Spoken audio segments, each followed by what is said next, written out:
Good afternoon. It is Monday, May the 16th, 2016.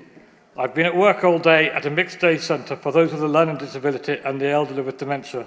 I'm tired, have tea, then my wife Ethel and I get in the car and drive 30 miles into Hull for an appointment with a neurologist about my headaches.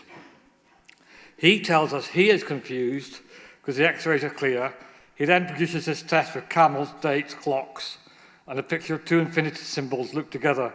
I'm trying to copy it, but end up with two squares wide apart. I finish the test, he looks at it, and out of the blue he tells me that his advice is, I have to stop driving now, and that I have frontal temporal dementia. We'd never thought anything about any of that before. We discuss my work, and he tells us to ask our GP for support. That is it. We walk out into an empty waiting room. Luckily, Ethel is with me, or else I'd have had to order a taxi to get home. The next day, Ethel phones the GP and asks what support is available. She comes back with, what support do you want? My work, remember, with the elderly, my manager and everyone else are totally amazed that I have dementia. No one had noticed it in their own staff. Ethel and I discuss the future and decide to return to Scotland. I'm originally from Dundee, and Ethel is an Aberdeenshire lass, with one of her daughters already up here. So a year later, after all the paperwork is done, we move up to Cruden Bay near Peterhead. The move is done so as to be near our daughter, and Ethel has always wanted to return home. No thought of differences of support, as there was no support in England, so thought there'd be none up here. How wrong we were. After the GP, I was sent to a consultant who instantly offered home support in the form of occupational health advisor and a physio. Most importantly, I was given long-term use of an outreach worker who visits every 2 months. I also had a woman come in and help me reminisce, all of which helped me to come to terms with my diagnosis. My only bugbear at this time was that it was called the Older People's Service, although it has changed its name since. The consultant did not believe the original diagnosis, so after much time and assistance from the NHS, I had been diagnosed as having posterior cortical atrophy. The service has also set up a younger person dementia group for the North East with Alzheimer's Society's help. This nurse service is due to be living in the Shire. Aberdeen City residents do not get this service. It seems to be part of the postcode lottery. There should not be a lottery when it comes to such services, as they support us, but also must be cost-effective, keeping beds from being blocked. Obviously, or maybe not so to most folk, I'm not the only one in the family affected by dementia. My wife, as my main carer, has had her life radically altered, and I know it can be very hard for her. There is some support for her, such as carers' meetings, but getting actual practical support, e.g. financial, to allow her a proper breakaway from me without worrying, is, as far as we can tell, non-existent, which is self-defeating, as again, if she's unable to cope, I end up in more care. Or she does, thus costing a lot more.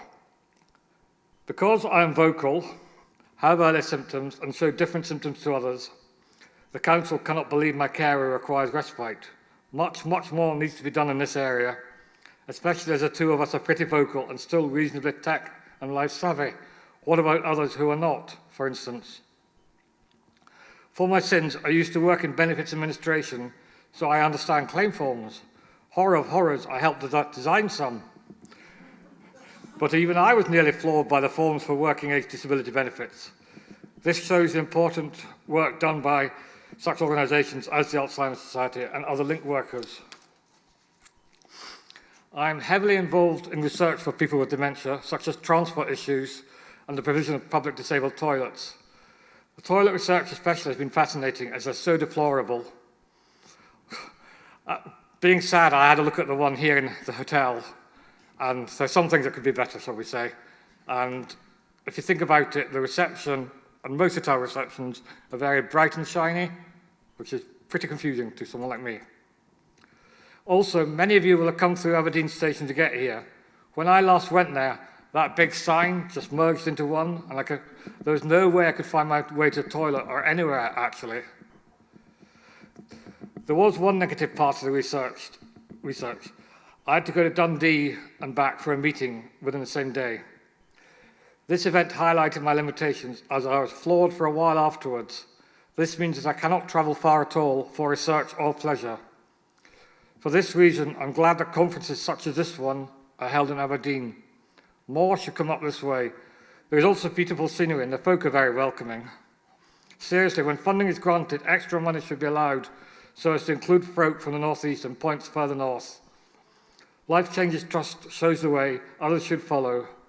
Skype, etc. is no use to me and others as we lose the ability to concentrate on the screen and talk.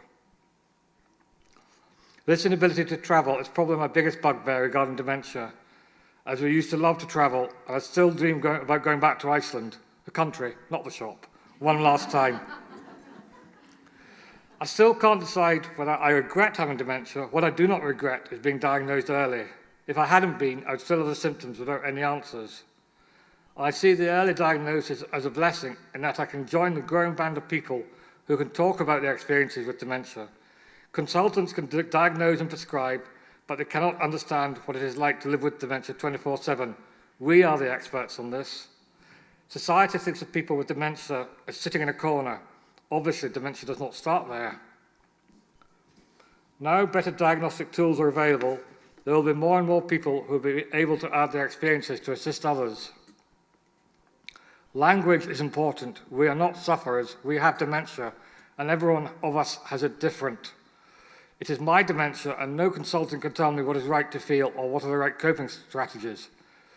As I say, ironically, I used to work in a day centre for the elderly, where the staff were strictly encouraged to keep the service users awake as they should receive value for money. However, with my PCA, I get sensory overload easily and need to go into a quiet, dark room. If I was in my old day centre, I would soon show challenging behaviour and then eventually not be allowed back. I can imagine this occurs a lot with those who cannot communicate verbally. I'm terrified of being misunderstood and staff using a chemical cosh instead of trying to work out the reason behind any behaviour. When I was first diagnosed, I took advantage of the early diagnosis and set up all the legal and financial matters and tried to ensure my family have happy memories. But I'm afraid it's not all positive. In the deep, dark soul of the night, I sometimes get depressed of the future, but by morning I'm ready to be a feisty so-and-so again. I also get foggy days, but during them I feel nothing. I just exist, with a corner of my mind knowing I'll be back in a sunny day soon. My life has changed due to dementia, but until recently I did not realise that the Life Changes Trust has also changed my life by financing most of the research that helps keep me busy. If I had stayed in England, I do not believe that the changes would have been so positive, as I can't see myself having been so enabled to speak out. For this, I thank Alzheimer's Scotland and all the other professionals that have been involved with myself. It is Friday the 22nd of March 2019. My wife and I are at Aberdeen Royal Infirmary. I'm registered as visually impaired, and a consultant walks me down the corridor to a support worker from North East Sensory Services. The consultant tells him I'm tetraplegic, hence the hat. And 2 hours later, we come out knowing a lot more about being visually impaired, and I have tips too. What a difference from the beginning of my journey. Unfortunately, he said there are only 2 such support workers in Scotland. I believe that this should be the gold standard for all those with life-changing conditions. Finally, as you'll have realised, I'm very vocal that we're the experts. So I've started a blog called listentous.home.blog, which shows my experiences and how I think things should change for the better. I would love others with dementia to contribute. Most of all, I don't want future generations to be able to say they have nothing to show them how to support those with dementia. That's it.